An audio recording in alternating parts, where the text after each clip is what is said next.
Good morning, Facebook. Here today we're looking at Psalms chapter 62, looking at verses 6 through 8. And you see in these verses here, David describes the reason why he's able to look to God, the reason why he's able to wait on God despite all these overwhelming odds, despite the pain that's overwhelming his heart at that current moment, despite how much his mind and his heart are telling him to come up with a solution, to come up with a way out, to do something in your own abilities, to do something in your own experience, to get out of this situation. But don't just sit idly by and let it happen. You see, despite all these things that are coming up against David and telling him to do contrary to what he does, you see, despite all that, he waits on God. Despite all that, he looks up to that throne room of God and waits on him, knowing that God is in control. But you see in these verses here, explains the reason why David's able to do that. You see in verse 6, David goes on to explain, he's his rock.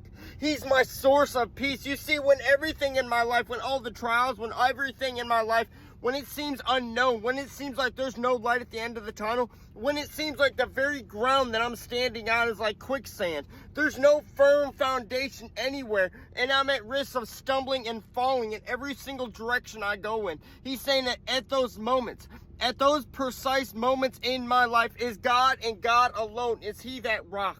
Is he that rock solid foundation? Is he that one place that I can turn to for complete and total refuge, no matter the hell that comes against me and comes against my life?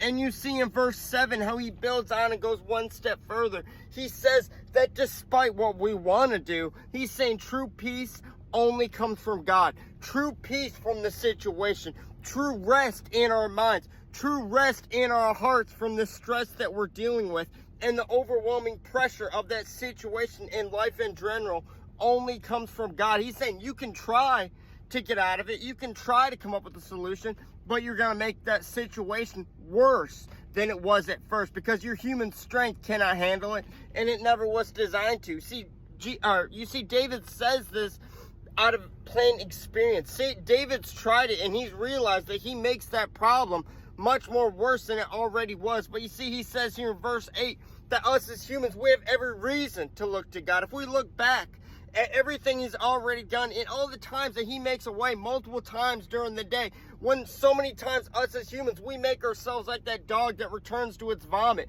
by falling into the same thing over and over. But you see how God is always there. He always makes a way, and that should fuel us to make us realize that we can trust him no matter the issue. But as we start our day to day, when things get rough, when we don't know what the future holds, when it seems like there's no light at the end of the tunnel, can we look to God?